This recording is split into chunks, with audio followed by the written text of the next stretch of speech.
Okay, so I'm Nick, he's Rob.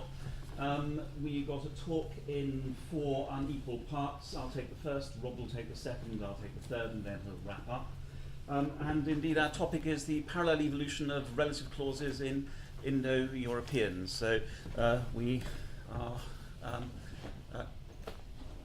interested to see what you have to say to us. What we're doing is talking about a case where there are recurring grammatical changes which are independent of each other, but which arise in similar contexts in related languages. And this is the case where the Indo-European languages acquire the relative clause type that has a WH element in English, so the man whom I saw, this sort of thing.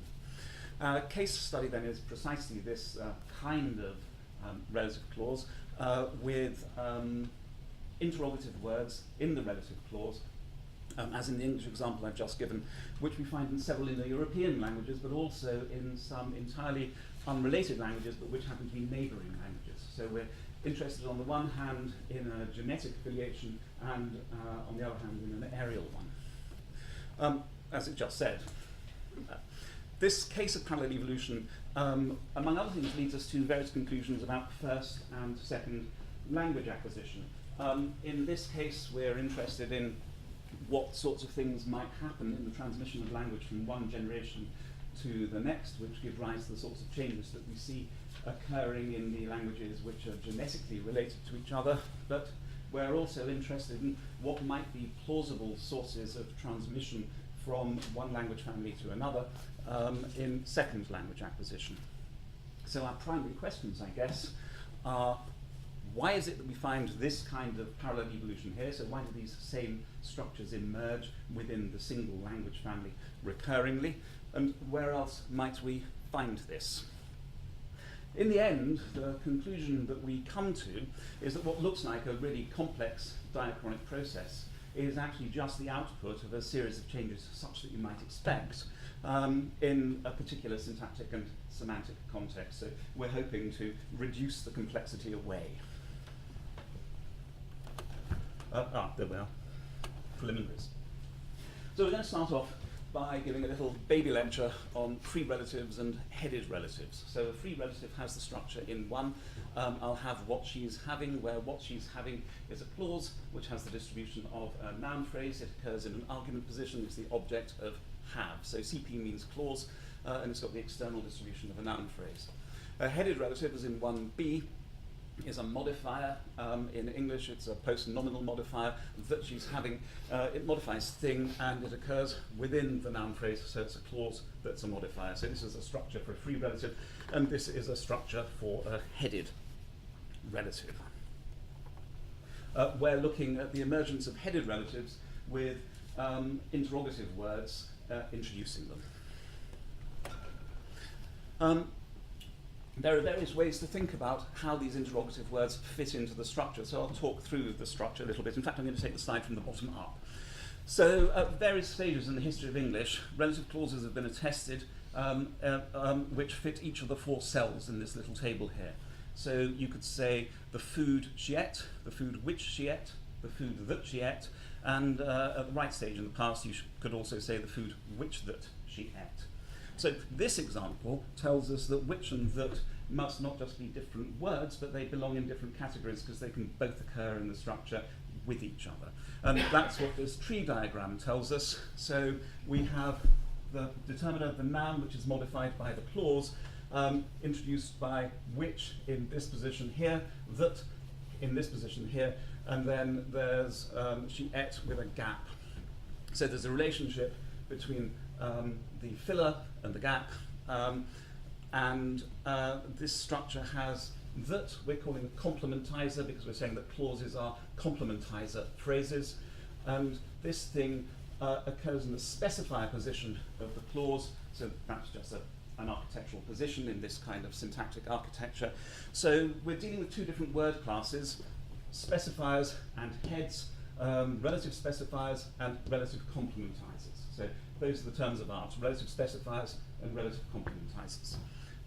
And that's what the bullet point says at the top. Relative specifiers have a bunch of properties which distinguish them from relative complementizers, not just in terms of co-occurrence, but also in terms of other stuff that they do. So relative specifiers are phrasal. In the first example on the slide there, whose sister, whose is a kind of determiner going together with a noun. And in the second example, there's the piping of a preposition. Relative specifiers also do this thing called connectivity. Here this is shown with agreement morphology. So the relative specifier in 3, der, is nominative because it's the subject of the verb. We claim that relative specifiers are more than just the relative, or no less than just the relative pronouns. So there are traditional relative pronouns which are relative specifiers, and there are some which aren't. Arabic in particular has relative pronouns which aren't phrasal and don't do connectivity effects, and I think the same can be said for French too, where que is really a complementizer. Relative complementizers, on the other hand, so this is words like that, are monomorphemic, so they can't occur in phrases. So English 4a is impossible. You can't say the kid that's sister threw eggs at me. You can say the shield that I hid under, stranding the preposition, but you can't pipe the preposition and bring it along with the relative complementizer. That's out. So it's non-phrasal, and it's also invariant, so it doesn't inflect for gap position, and so there are no connectivity effects. So that gives us morphosyntactic differences as well as co-occurrence evidence for differences between relative specifiers and relative complementizers. Relative complementizers are a superset of the traditional class of relative particles. We can now refine the question a bit then. So what we're interested in is the emergence of relative clauses with interrogative forms in the relative specifier position. That's a uniquely Indo-European phenomenon, modulo the one or two languages in contact with Indo-European. So, how come? Another preliminary, though, is to do with the nature of acquisition and how change might happen in the set of words that we're thinking about. The acquisition of content words has been investigated massively, and it's, relatively speaking, fairly easy because content words have meaning. Meaning scaffolds your acquisition of the content words, and so you know what you're doing when you hear it. But functional vocabulary, like which and that, is much, much harder to acquire. It's harder for a host of reasons. One reason is that ambiguity is quite normal with these sorts of function words. Another reason is what we've called here mutual exclusivity. So mutual exclusivity comes out of the acquisition literature, and it's a learning bias. And our psycholinguist friends tell us that when children acquire language, as they encounter forms, they like to factorize them and separate them out and put them into different categories. So this is one form, one meaning by another name, but with an acquisition source. Another claim we'd like to make, I think, is that with functional vocabulary, miscommunications can be less obvious or perhaps less serious, because a lot of functional vocabulary directs you through what you're just trying to say or trying to understand, trying to hear, but it's conceptually very thin, and it's perhaps less contributive to propositional content of sentences. And then the final key point is that any kind of acquisition is hard in as much as you want to relate a bit of form to a bit of meaning and acquire that appropriately. And with these functioned words, pairings between categories and denotations between form and meaning are more fluid. So it's clear that learners are quick to figure out that the word which really is a word, but it's a jolly sight harder for them to answer a question like, well, what is it that which does? And later on in the talk, we're going to show you an example of people not knowing how to use who, or its Dutch analogue. So now to the crosslinguistic data and the relevant facts about Indo-European. We're drawing on Mark de Vries's PhD thesis from 2002, which tells us about the synchronic distribution of different kinds of relative clause in a sample of 172 languages, of which there are 40 Indo-European languages. And in this sample, you can see that, let's talk about the difference between relative specifiers and languages without relative specifiers first of all. So if you look at languages that have relative specifiers, Indo-European languages make up 25 of the languages with relative specifiers, and in the 124 other languages in his sample, there are only 8 languages with relative specifiers at all. In Indo-European languages, there's a preference for having relative specifiers, so 62.5% of the Indo-European languages in de Vries's sample have them, and 15 of the languages, so that's just over 37% of the languages in his sample, don't have them. So within the Indo-European language family, there's a preference for relative clauses with relative specifiers existing. Outside of the Indo-European language family, there's a massive dispreference for this. We've factorized the different kinds of relative specifier. So there's the form that comes based on interrogative pronouns, so the who class, that kind of thing. There are the ones that you get in German and Dutch and so on, based on demonstratives. And then there are those that de Vries calls special. The special ones aren't really very special at all, and I prefer not to call them special. So these include the kinds that you get in South Slavic, where you've actually got an interrogative form, which has got an extra bit of morphology on it when it's used in a relative clause. I mean, I don't see if that's any different, really. And also special, he's including the Indo-Aryan yo forms, and that's going to come up later in an example as well. So what we're trying to account for is this massive skewing of this type of relative clause to the Indo-European languages on the one hand, and its more or less its popularity within the Indo-European languages, and its vanishing rareness in the non-Indo-European languages. These 3 languages here that have got interrogative specifiers, Bambara, Celtal, and another one that I can't remember. I suspect that our story for them will probably work, at least for Bambara as well. The other one's Georgian in his sample. Oh, thank you. The other one's Georgian in the sample. Okay, so we're going to talk about WH relatives, which we think are the most interesting of this set of forms. De Vries says, as I've just said, they're found in these multiple branches of Indo-European, so they're found in Romance, Germanic and Slavic. They're found in a handful of languages in contact with Indo-European, so Georgian, Hungarian and Finnish. And they're also found in Bambara and Celtal. But the key thing for our purposes today is that Proto-Indo-European probably didn't have them, and we know it probably didn't have them because Claxon tells us that it probably didn't have headed relatives at all, which raises a bunch of questions, and these are the questions that we're setting out to answer today. So our questions are these. First of all, why are WH relatives so rare? Secondly, how did they become so common in Indo-European? And thirdly, what role does contact play in their spread? Now, answering these questions provokes a fourth question, which we'll tell you in due course. We're going to take the questions in reverse order, so in the next couple of slides I'll talk a little bit about contact, and then I'll pass on to Rob, who talks about how they become common in the European, and then we'll talk a little bit about how they're rare after that. So the role of contact. Cumry, in a 98 paper, comes up with this quote here. He says that relative pronouns are a European areal type, and its distribution is explained by contact. So Johansson suggests that 2 factors are important in promoting the borrowing of a construction into another language. The construction may be structurally attractive and thus likely to be borrowed, even in the absence of strong cultural pressure, or it may be that the prime motivation for its borrowing is cultural pressure from the dominant language. I suspect that the spread of the European type relative clauses is an instance of the latter. And of course, Cumry must be right. Relative pronouns aren't randomly distributed geographically.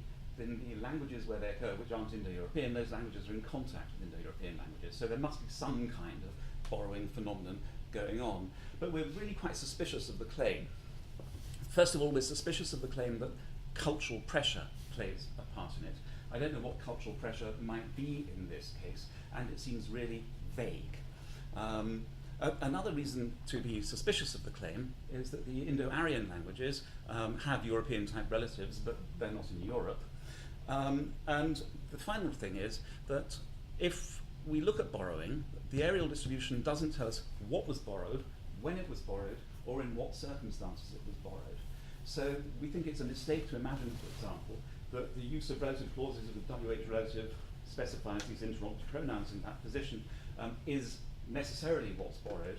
There's a whole bunch of other things that might be borrowed. You can borrow a precursor state, and then the language can develop along the same path once you borrow the precursor state, that kind of thing. And I think this part is over to Rob. Okay, so if we have two basic mechanisms for explaining this typological distribution, we have inheritance from a common ancestor, and that cannot explain everything because of the aerial pattern, and we have contact, which cannot explain everything because of the genetic pattern. Then what's left is the possibility that WH relatives must emerge repeatedly, so we must get repeated innovations of the same type. And innovations can recur. This is the example of the people doing unusual things with who. So Johan Cruyff, not just a footballer but an innovator too. So here we have the mistake who they actually make, where who is taking an inanimate antecedent. Apparently he is legendary for this. This is Zoe Belk, recent graduate from UCL. Nominal adjectives, those who are not modifying the noun predicatively. Zoe is a fantastic syntactician. She's one of the best syntacticians of her generation. And when I pointed this out to her, she went a bit sheepish and said she'd never been able to work out the generalization for when you use who and when you use which. You know, so these things are hard. This is an innovation based on the difficulty of finding out how to use these function words. And this is what we're going to call parallel evolution. This is not evolution in a very exciting sense. These are just individual idiosyncrasies. But if he's caught on in Dutch and then caught on in English, maybe evolving in parallel. So parallel evolution is a new kind of evolutionary pattern in a sense. So we can think of two common evolutionary patterns. The first one is when you get descent with modification. So in the biological case, what happens here is that you see a variety of mammalian limbs, and you reconstruct a plausible ancestral limb from which all of these diverged, and the same thing happens with cognates in the European languages and so on. A second pattern is convergent evolution, where sharks are fish, dolphins are mammals, and ichthyosaurs are reptiles, but they all look the same, because that kind of body shape is a useful kind of body shape to have if you live in a particular kind of environment like water. So they've evolved similarities from divergent starting points. This is something that you could think of as roughly analogous to classical grammaticalization. Maybe in the same way as having fins is useful for this kind of animal, having reflexive pronouns is useful for languages. Languages are not born with reflexive pronouns, so they have to find lexical material to adapt into reflexive pronouns, and they often use body part terms in the way that these unrelated languages do here. Parallel evolution looks a bit like this. So the guy on the right is a saber-toothed tiger, and we've all heard about them. Then the guy on the left is a saber-toothed marsupial, and these are not products of like deranged imagination. These things actually existed and run the jungles of Latin America a few thousand years ago, apparently. That is a picture. That's not a real one. Sorry. So what's going on here is that we have mammals. They become placental mammals and marsupials, and then each of those subclasses of mammals develops a saber-toothed variety in parallel. There are no saber-toothed lizards. There are no saber-toothed fish. There are no saber-toothed anything else. You have to be a mammal to develop a saber-toothed variety, but then it can happen repeatedly. In a linguistic context, what this would mean would be that you get a set of cognate forms, and those cognate forms repeatedly develop similar new functions. And those new that new form-function mapping is somehow a hallmark of that genetic relationship. So the form-function relationship is less common in genetically unrelated languages. So our final question, and kind of our big overarching question, is how does parallel evolution work? We've found it useful. In fact, we've only really made any progress at all on answering this question by flipping the kind of way in which I just talked about grammaticalization. So in grammaticalization, we started with the function. We started with the idea about expressing reflexivization as a useful thing to do. And then we found formal material to pair with that. And you may also get the pattern of formal renewal, where the function stays constant, some old form goes away and some new form comes in to take its place. With parallel evolution, we found that to make sense of it, what we've actually had to do instead is think in the other way. So to think that what we're interested in is that the forms of a conservative part and the functions are new. So we're looking at old forms accruing new functions to them. So it's a kind of opposite way of thinking about the form-function mapping. And although that sounds quite innocent, it's also quite controversial. So we have two quotes from the literature on the kind of diachronic typology of relatives here, one from Dan Maxwell and one from Suzanne Romain. And they're both advocating the exact opposite tack.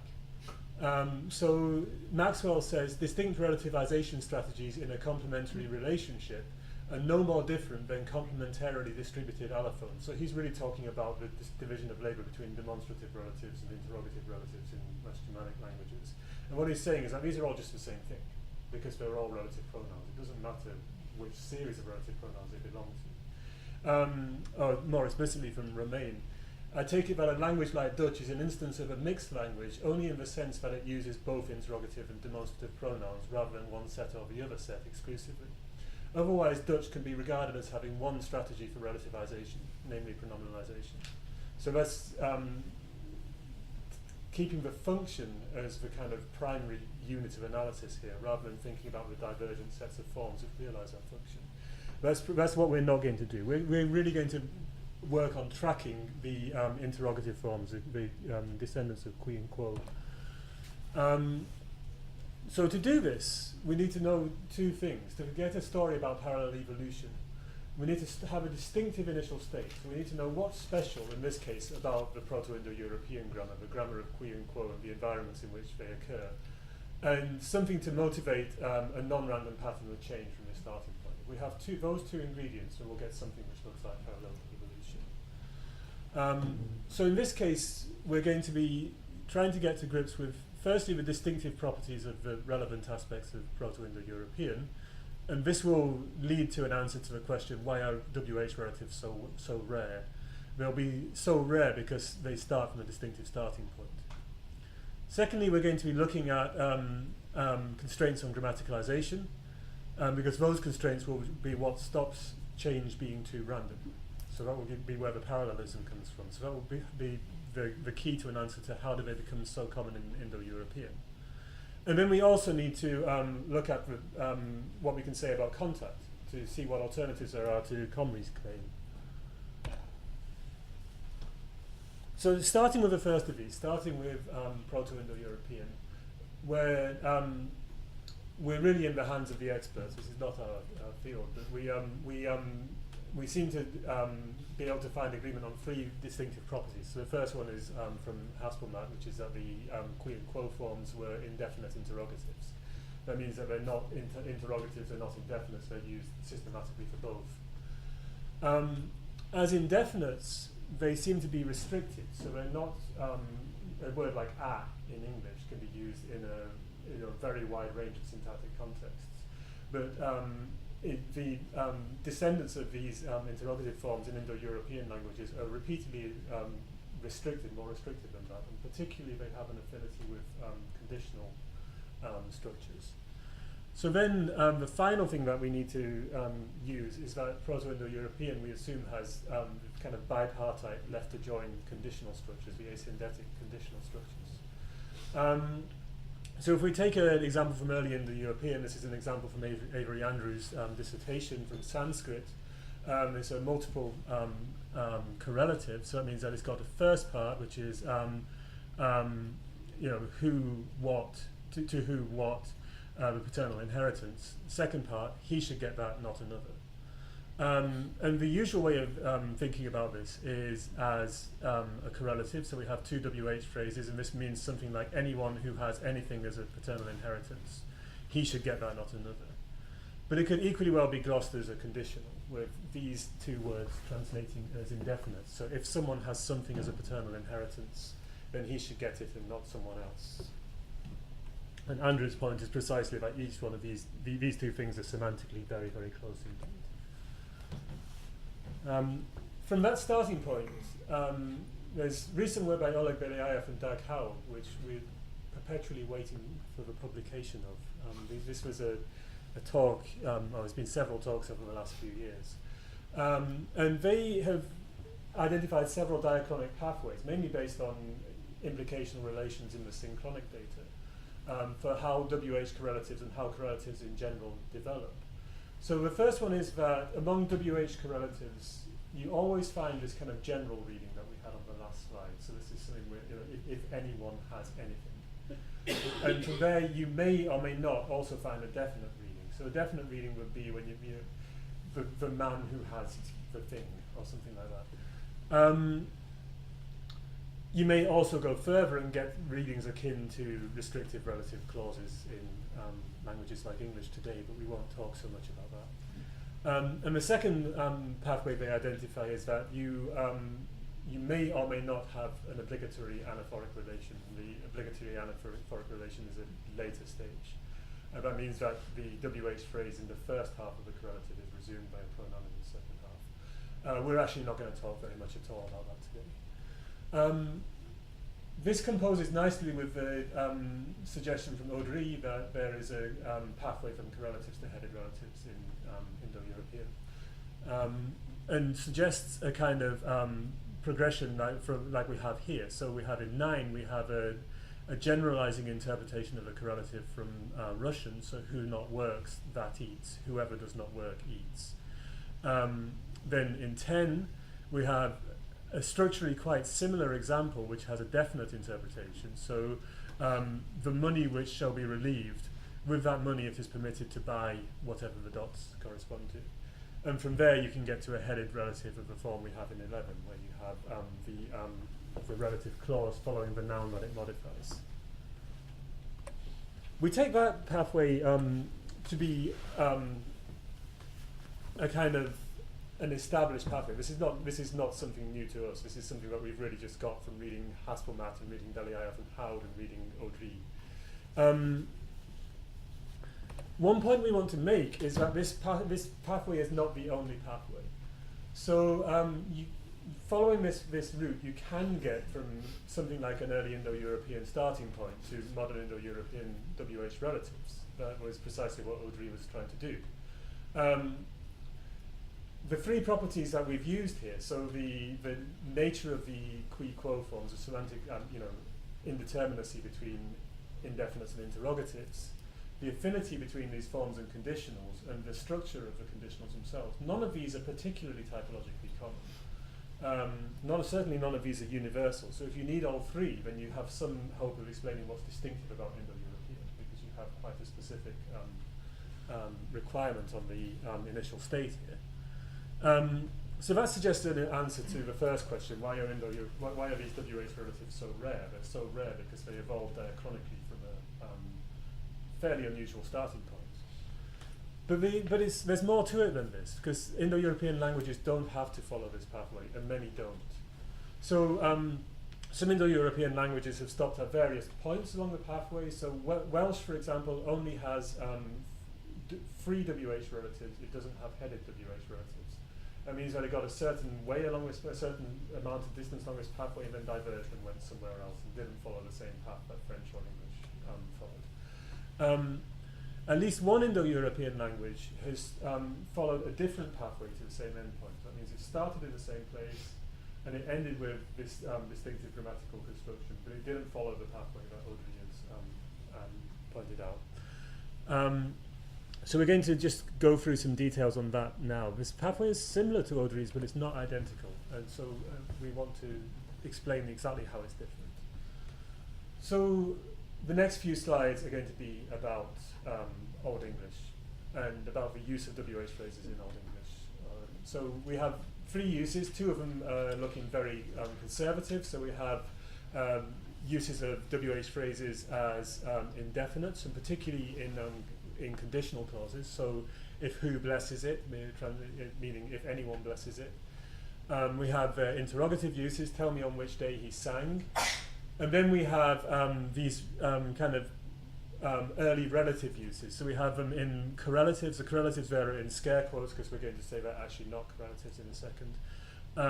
So this is things like, whatever I promised thee, I'll do it all. And then we have the similar kind of thing in free relatives. So we have go to Joseph and do whatever he tells you to do.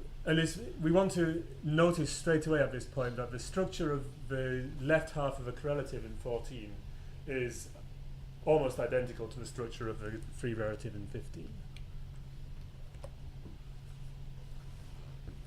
Because there's more diversity in the internal structure of clause final free relatives in Old English than there is in the left half of correlatives in Old English.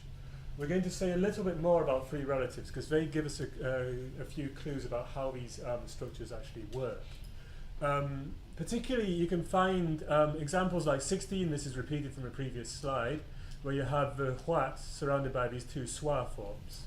In those cases, get the kind of generalizing interpretation that you also get with ever in present-day English. So, go to Joseph and do whatever he says is a reasonable translation of 16.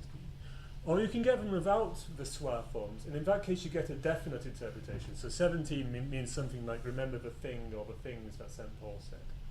And this interpretation seems to be conditioned by the presence or absence of schwa. But externally, these are just taking the place of noun phrases. In 16, it's the object of do. In 17, it's the object of remember. Correlatives have exactly the same internal structure, but always have the schwa forms. So they're always like 16 and never like 17.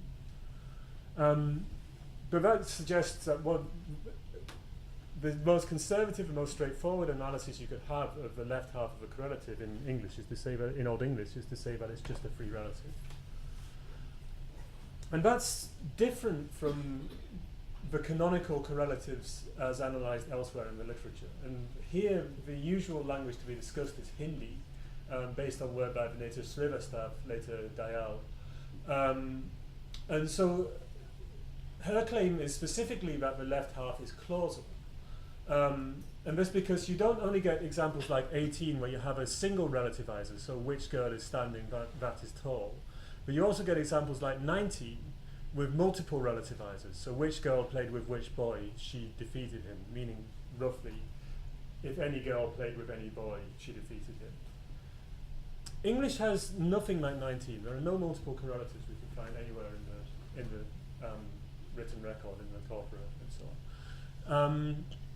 And one way to make sense of that gap is to say that Old English correlatives, unlike Hindi correlatives, are not bi-clausal structures. They're made up of a noun phrase, which happens to be a free relative, and a clause. And this makes sense because cross-linguistically, free relatives do not allow multiple WH structures. There are no multiple WH free relatives. And Sitko has ideas about why. So we have a syntax, a coarse syntax for the Old English correlatives. They're noun phrase plus clause. They're not clause plus clause. A Hindi correlative is clause plus clause, and an English one is not. There's also an interpretive difference between Old English correlatives and Hindi correlatives, which is that Old English correlatives are much more interpretively restricted. They do not allow definite readings. They do not allow the equivalent of restrictive relative readings. They're always interpreted in generalizing ways. And the simplest way to make sense of this is to go back to Andrews' insight that conditionals and generalizing correlatives can be intertranslated to a very large extent. We think that you can think of Old English correlatives as a very syntactically unusual form of conditional. A few pieces of circumstantial evidence for this. We don't think of any of these as definitive. They all point in the same direction. So the first one is that Old English conditionals love the present indicative. There's way more present indicative in conditionals than elsewhere. And that makes sense if you think about things like laws or general statements. If X is true, then Y is true. That kind of thing happens to be expressed in the present indicative. WH correlatives use the present indicative even more, but very strongly associated. These figures come from the York corpus of Old English, by the way. They're very strongly associated with present indicative verbs in both halves. No class of relatives share this preference. The other relative clauses have a regular distribution of tense. There's a lot of past tense. There's a lot of whatever else you might expect to find. So from the perspective of the tense on the verbs, WH correlatives look like conditionals. A second point in the same direction is we've argued that the left half of a correlative is a noun phrase. What do noun phrases on the left half of the left edge of clauses often do? Well, they're often topics. But Old English really does not like to have good topics at the left periphery. So good topics are definite noun phrases. They're not indefinite. But if you look at the left peripheral noun phrases in Old English, they're not good topics. There's a statistical absence. There's a lack of definite MPs in this position. So this is not behaving like a canonical topic position, because these are not canonical topics. So if they're not topics, what are they? And one thing they could be is they could be indefinites within this structure. So it at least provides another way of making sense of why we find so many left peripheral MPs. Finally, if you look at where you find unambiguous WH indefinites in Old English, they're very strongly associated with conditionals. 50% of the time, an Old English WH indefinite will be in a conditional. So there's an affinity between WH phrases and conditional interpretations elsewhere. That makes it plausible to think that in these correlative-like structures, that affinity is just continuing. So looking at something like 20, this is repeated again from a couple of slides ago, whatever I promised you, I'll do it all. You can also think of this as meaning, if I promised you anything, I'll do it. So what this means is that we have two slightly different pathways from the same starting point to the same end point, because the pathway which Audrey sketched is from a genuine correlative to a headed relative by inverting the correlative and then reanalyzing. Old English presumably went through a similar set of developments, but without ever having genuine correlatives. Instead, it has NPs attached to the periphery of clauses, and reanalyzes those. So we've got two pathways, both taking us from the same starting point to the same end point. And now we're back to you, Nick. So pathways in a locked room because of a confined space for the various changes that we're exploring to take place. So we've seen that the Indo-European languages have followed a range of pathways from a common starting point. That common starting point is the ancestor of modern English, who, that's qui quo, which is what Hasselmark calls an interrogative indefinite pronoun occurring in conditional clauses. You get analogues to these conditional clauses in modern English. So anyone wants a beer, the pub's that way, that kind of thing. So they occur in those sorts of clauses. The condition is the left-hand clause attached to a matrix clause, and that conditional clause is so interpretable as a correlative that these forms can be reanalyzed as correlatives, and then those correlatives can go down a bunch of changes of their own. Then, with the correlatives inverting and definite, they can be interpreted as anaphoric to some noun phrase earlier in the structure, and this allows us to develop headed relatives. This would be the story for Latin, for example, that Beliaev and Haug tell. But we've also seen that English follows a different path because English doesn't have correlatives in that sense. It has free relatives with a kind of conditional meaning. So English has gone by a slightly divergent route.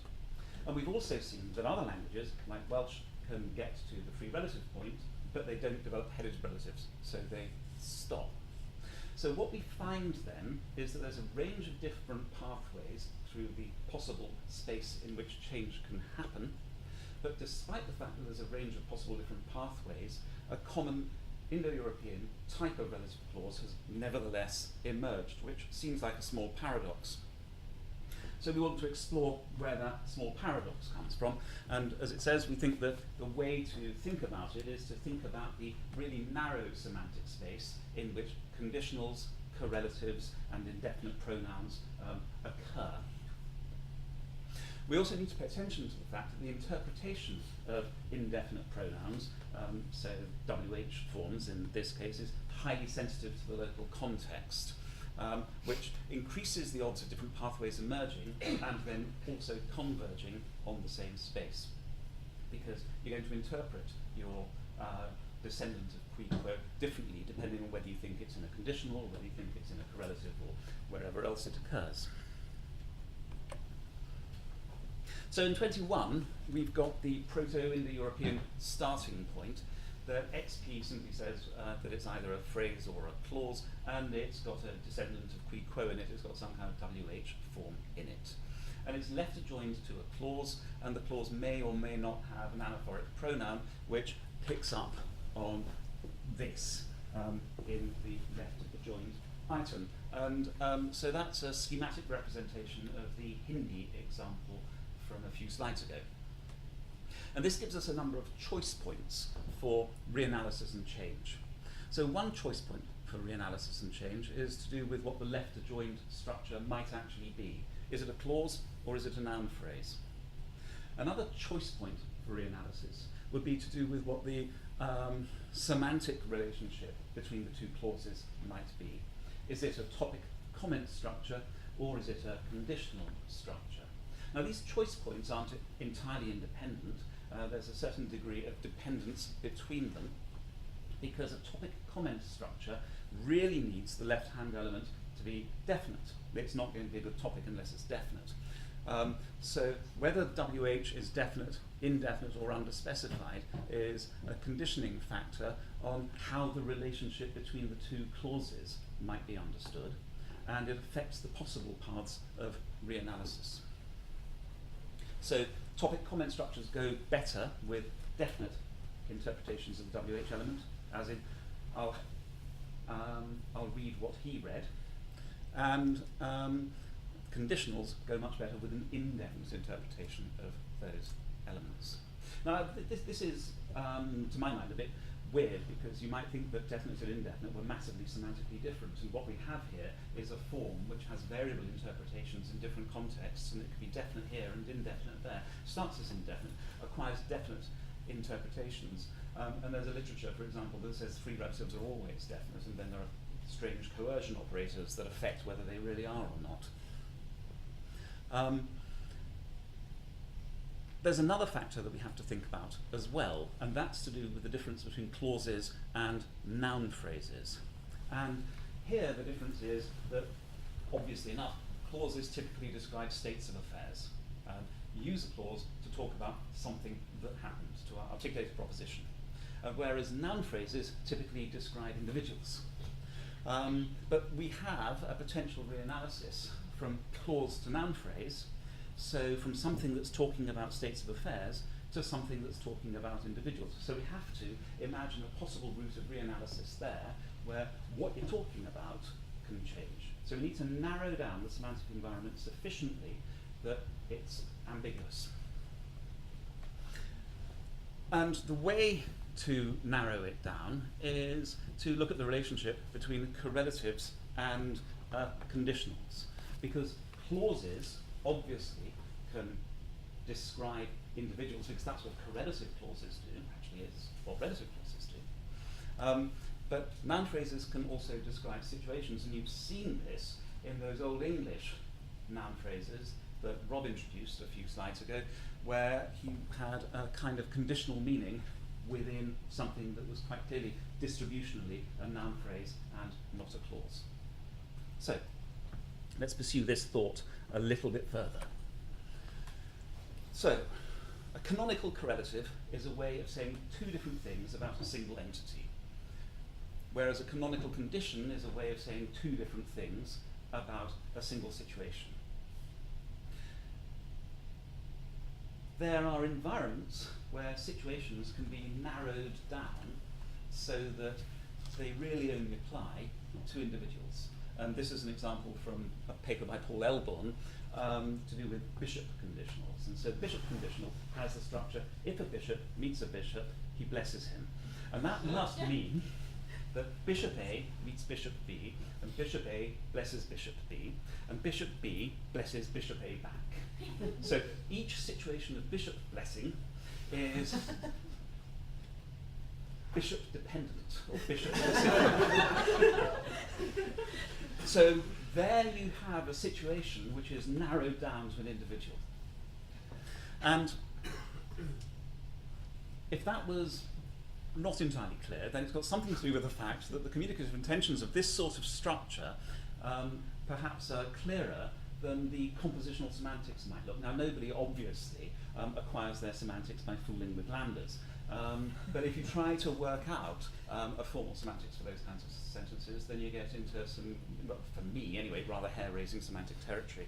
And this kind of thing strikes us as being fertile ground for reanalysis. When you know what you're trying to say is easier to get a grip on than how the words actually hang together to give you the proposition that you're trying to articulate. And in this case, the emergence of free relatives or headed relatives are likely outcomes of exactly this kind of reanalysis, because free relatives and headed relatives are also trying to do the same thing. They're strategies for saying more than one thing about a single individual. So we're in the same general functional territory, a bunch of different strategies for saying two things about an individual.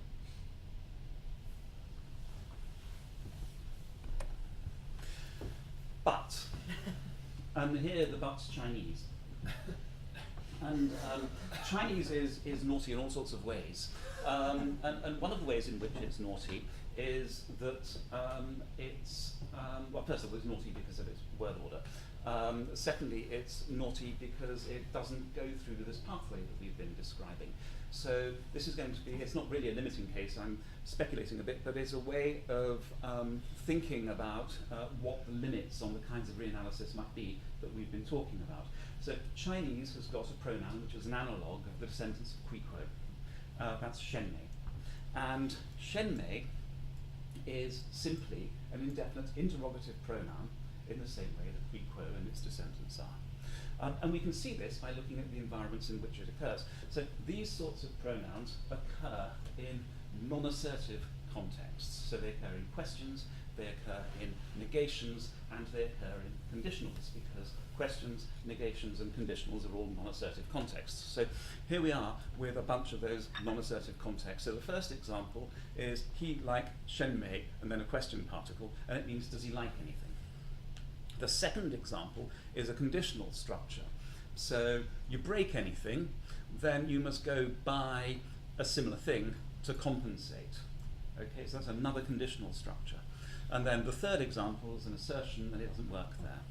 So this tells us that Chinese has got exactly the right semantic agreement, semantic properties to go through the diachronic path that we've sketched out from indefinite interrogative pronouns in conditionals, the reanalysis of those conditionals as correlatives, the inversion of those correlatives then being reanalyzed as dependent relatives of some kind. And Chinese should do that, so why doesn't it?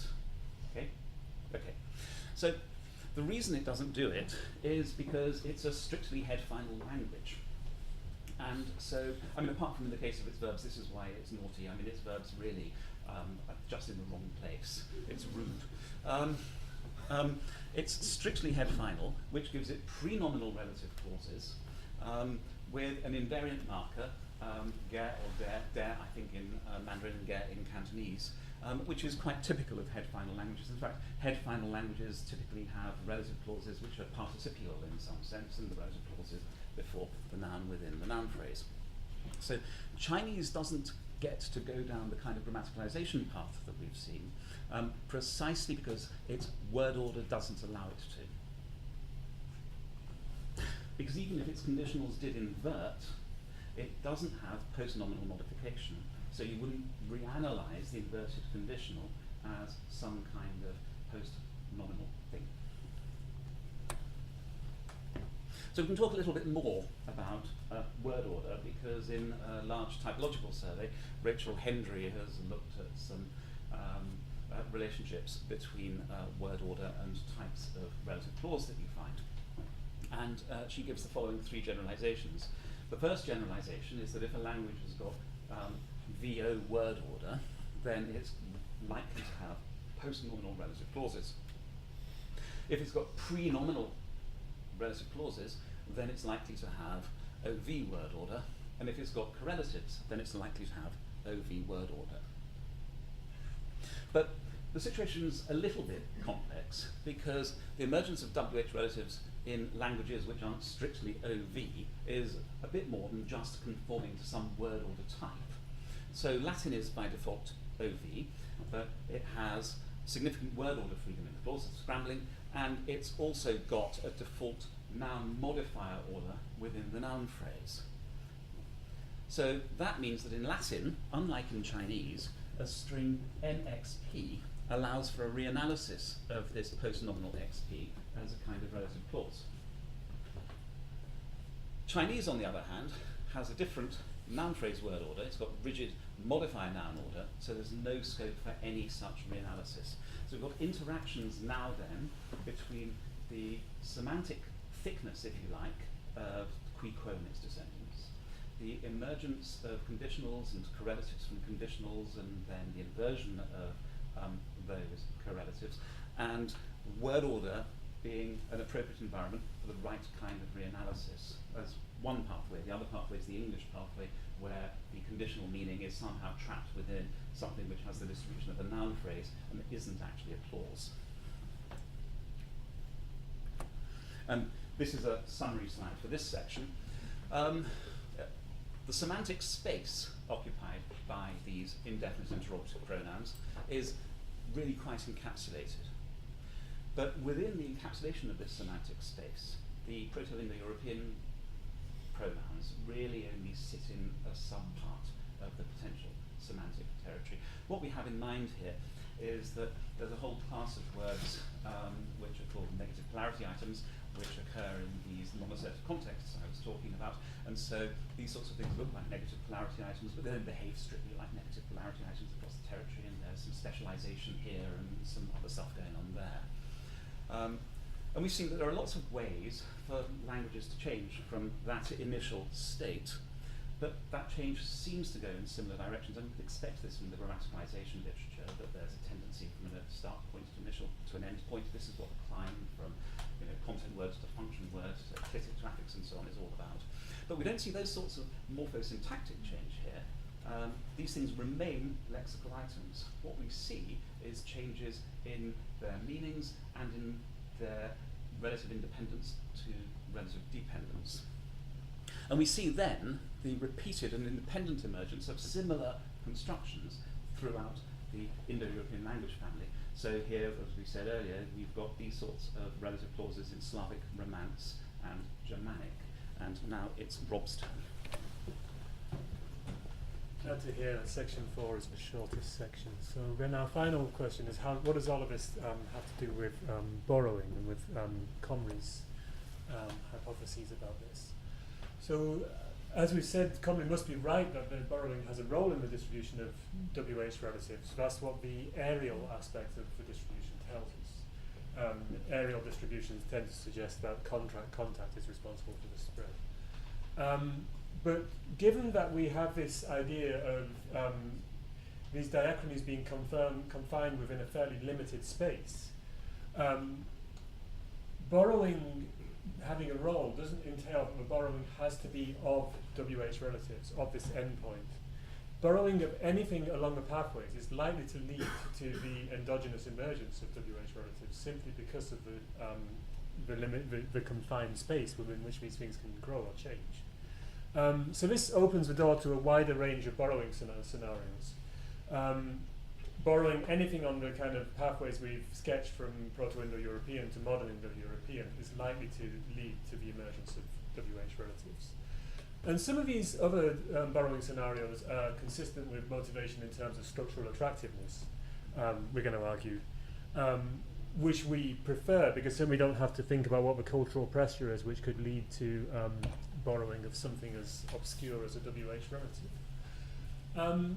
So then the question becomes, how do we evaluate these different scenarios? And here we're getting quite speculative, but channeling our colleagues in the Centre for Language Evolution in Edinburgh, we can think of two considerations here. So the first one is, what is structurally attractive? And we could possibly paraphrase this as what increases the expressivity of the target And the second question is what's learnable, what's easy to learn. And it seems to us that borrowing something like the fairly abstract morphosyntactic features of relative which in English is a poor candidate in both cases. It's not particularly structurally attractive, it's not particularly helping with expressivity. Most languages do without anything like this. This is not something which languages are pining for. More specifically, work by Jack Hawkins and then later built on by Simon Kirby suggests that, and actually work by Maxwell and Romain from the 80s as well, suggests that these morphologically complex, these kind of structurally complex relativizers like WH phrases tend to be associated with relativization low on Keenan and Comrie's accessibility hierarchy. That's not something which languages necessarily need to do. This is something which most languages can't do. So there's no strong expressivity pressure for adopting a kind of low accessibility relativization strategy like this. But perhaps, and it's also perhaps hard to learn what these abstract features are, as we've seen from Johan Cruyff and Zoe Belk failing to learn how to use who. Having innovative ideas about how to use who. I shouldn't be so normative. Perhaps earlier stages on the pathway, such as the kind of conditional plus indefinite stage, are more structurally attractive, they're more polyfunctional, they're associated with a range of interpretations. And perhaps they're more learnable because these are basically kind of a parataxis, smushing two things together. So that suggests that perhaps what we should be looking for is borrowing of earlier stages in the diachrony plus endogenous development along a similar pathway found within Indo-European. And as kind of consistent with that, we can see that the languages that we've been talking about in contact with Indo-European not only have headed WH relatives, but also have WH correlatives. So we have an earlier stage as well. This is true of Hungarian, this is true of Georgian. It's also true of Bambara, which is not in contact with Indo-European languages. It still has WH correlatives and headed WH relatives. Okay, so that's us. We've been showing that parallel evolution exists, and we're hoping to argue that what looks like a very complex diachronic pattern is really just a product of regular reanalysis, regular grammaticalization behavior in complex grammatical territory. Complex and indeterminate, let's say. Recurring emergence of WH relatives in Indo-European is an example of this. It's not the only one. Other likely candidates we think are parallel evolution of modals in English and German, the parallel development of satellite framed Latin, or partly satellite framed Latin into verb framed modern Romance. That kind of these kind of patterns seem to be, but there are other ones out there. This is the one that we happen to have chanced on. We think that these parallel patterns should not always be reduced to contact, but we might expect to find parallel endogenous evolution in areas of grammar with particular properties, and particularly opaque semantics, syntax semantics mappings, where the semantics involves complex compositional interactions between multiple elements. And particularly, we think that these opaque semantic spaces, which are kind of locked, they're encapsulated. There's a field of related, close, very similar semantic functions, which are hard to tell apart and very distinct from everything else. In such environments, acquisition is difficult, and this has different consequences for first and second language acquisition. It means that first language acquirers of a language are likely to learn that which is a word, but then given unusual semantics and unusual denotation for which. And in second language acquisition, it means that you're unlikely to transfer something which is hard to learn and not very useful. And that's us. Thank you for listening.